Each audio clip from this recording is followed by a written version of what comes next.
Hi, friends. I know I'm like super bright where I'm at. Um, I just wanted to start day two of this testimony that I'm giving.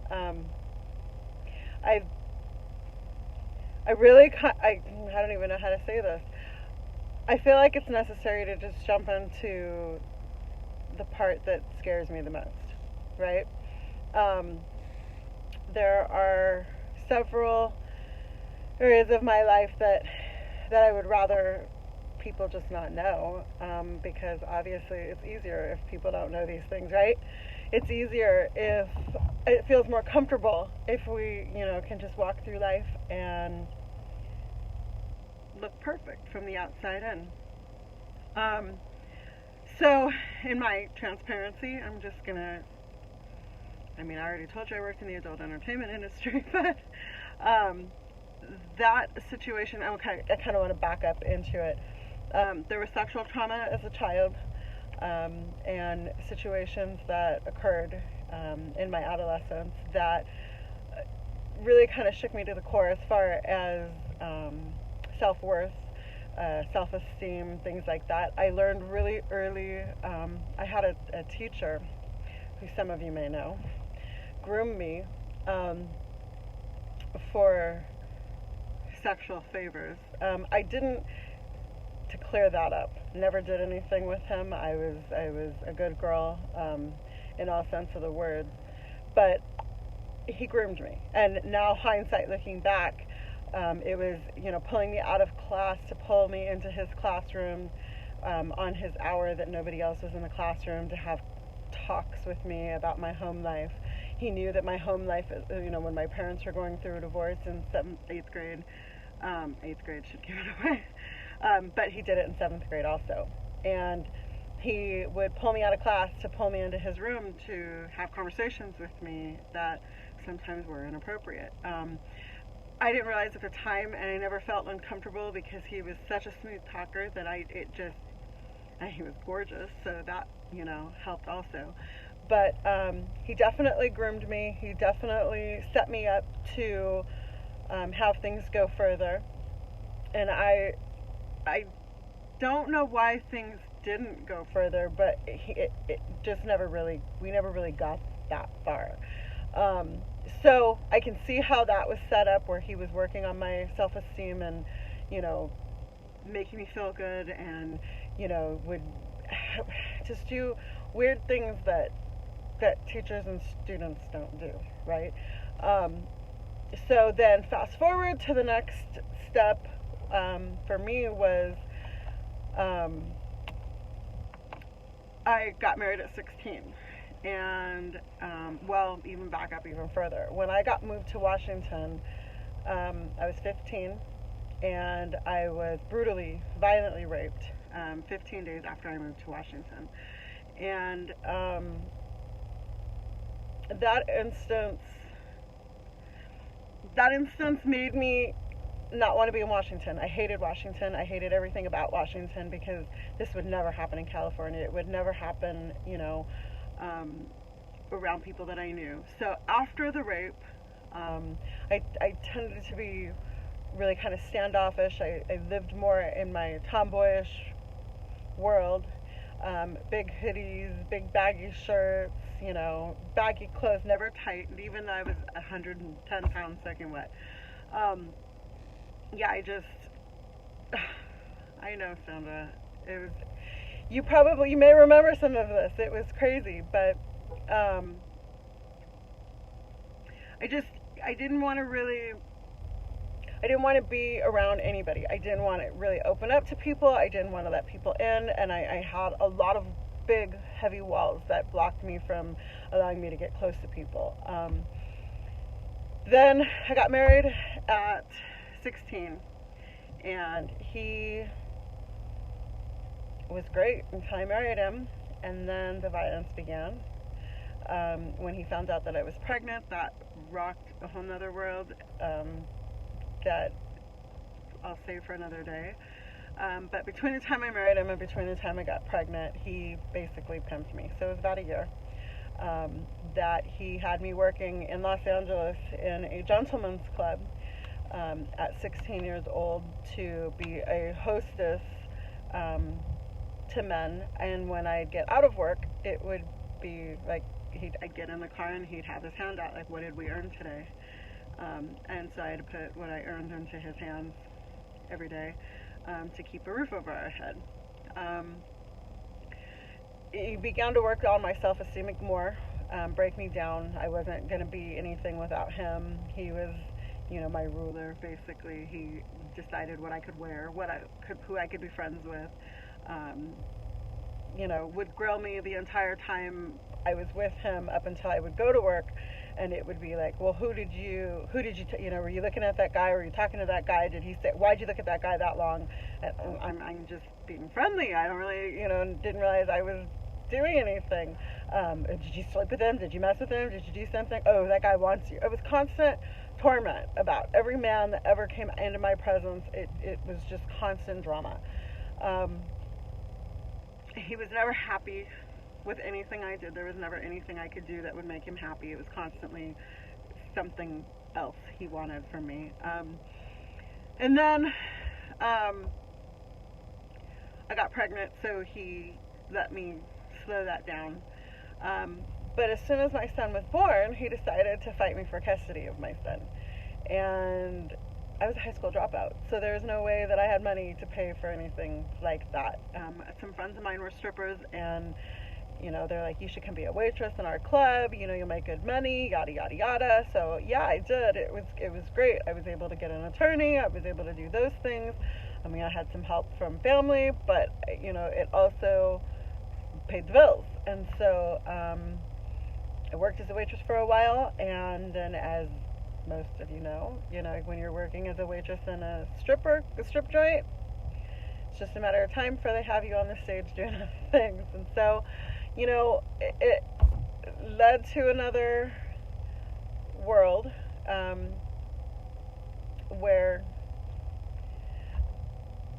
that became my world. I remember thinking when I got into it, as long as I'm sober, as long as I don't get high, and as long as I'm not drunk, then I'm doing what I'm supposed to be doing, right? I'm okay with it. I'll be comfortable with doing this job as long as I'm not drunk or high.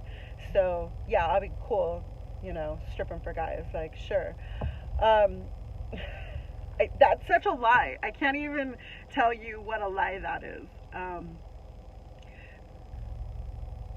The adult entertainment industry is something that is so toxic and is just filled with women who are broken down in every emotional sense of the word. They've been groomed to be strippers. They don't just walk into a strip joint one day and say, you know what, this is what I want to do for my life.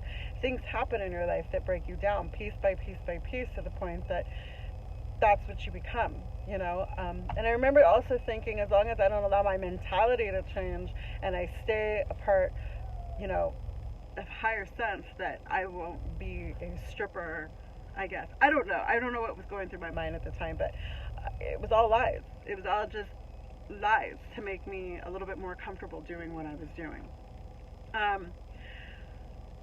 So fast forward, I'm working in the strip joint for a couple years and doing that lifestyle. And I remember the women.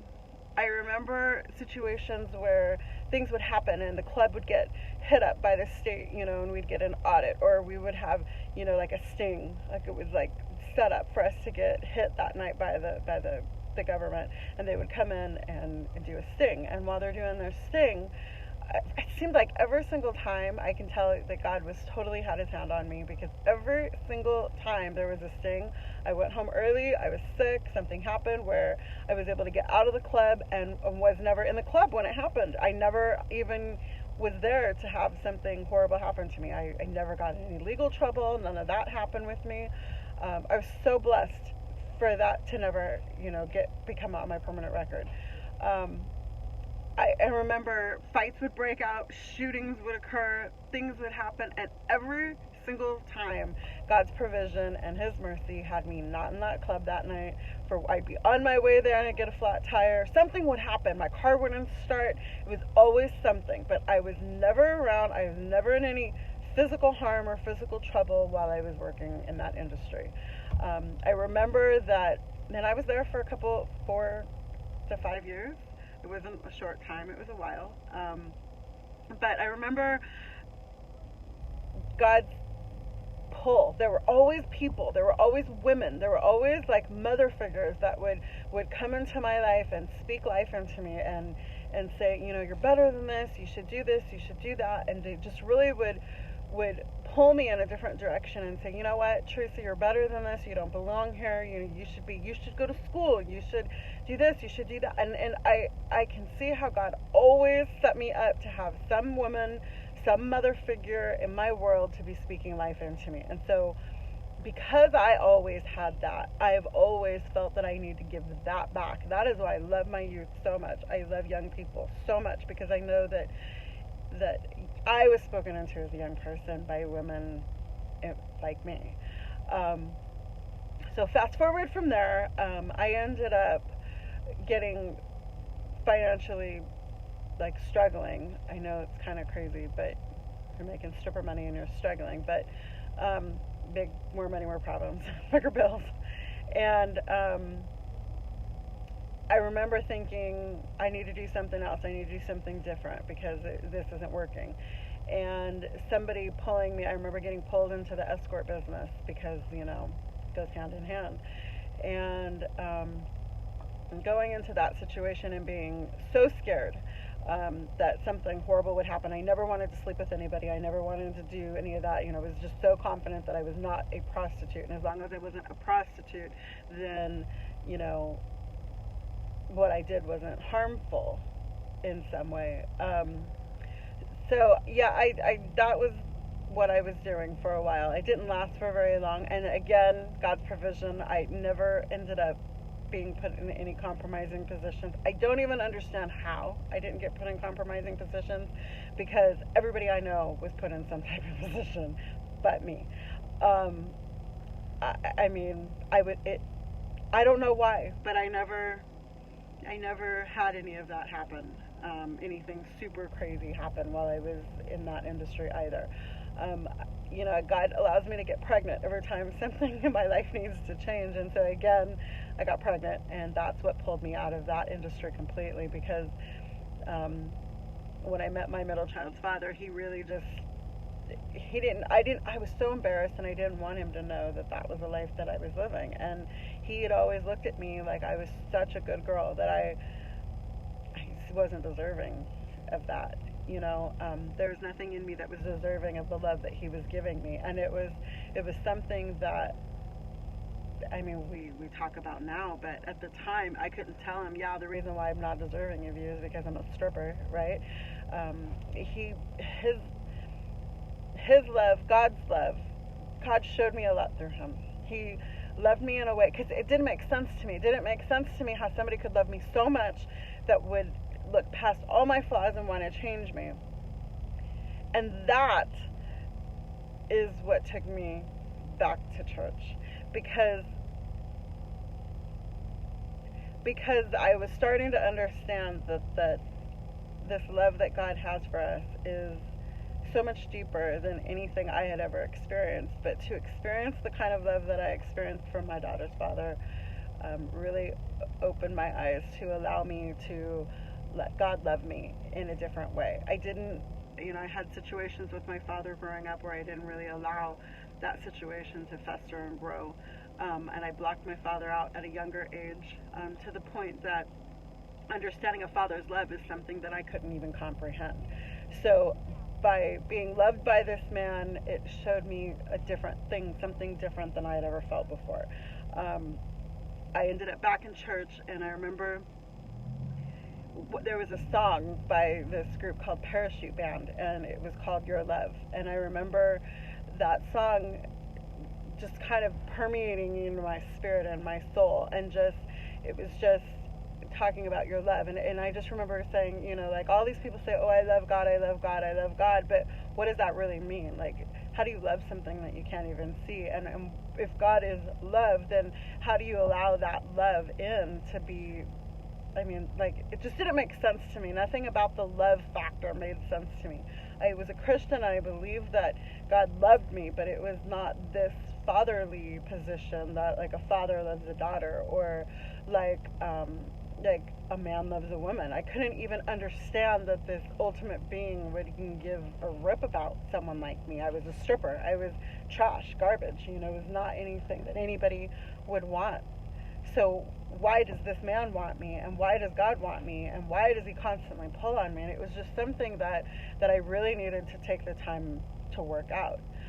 So I know that there are some of you that will take this information and run and say, oh my gosh, Teresa was a stripper, blah, blah, blah. Go for it. Do that.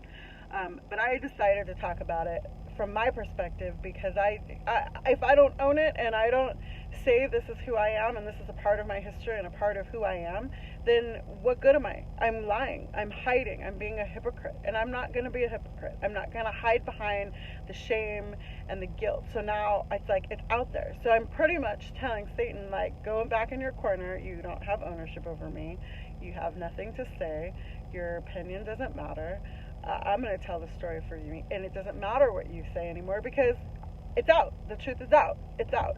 And I can't, like, he's used this against me for so many years that I can't even tell you. I remember when I first started going to this church in Tacoma that I would see guys who were at the strip joint and were regulars at the strip joint.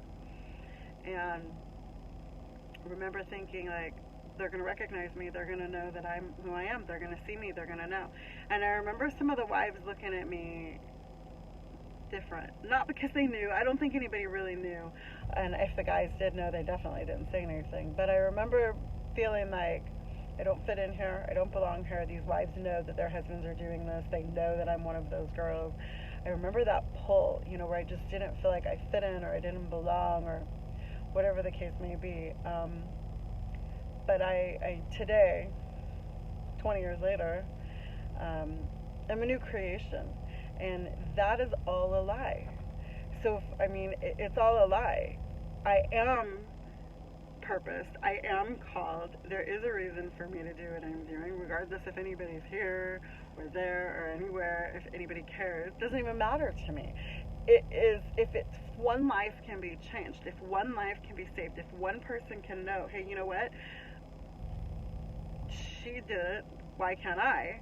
Or she came out of it, why can't I? Then it's worth it for me. Like, it was all worth it for one person. And I know that sounds crazy, but I kind of knew early on in life that if my crazy, I didn't really honestly think that it was all for me. There was so much stuff going on in my life. I lived a life of crazy turmoil for 15 years straight, where it was constant something, to the point that it just got to a point where it's like,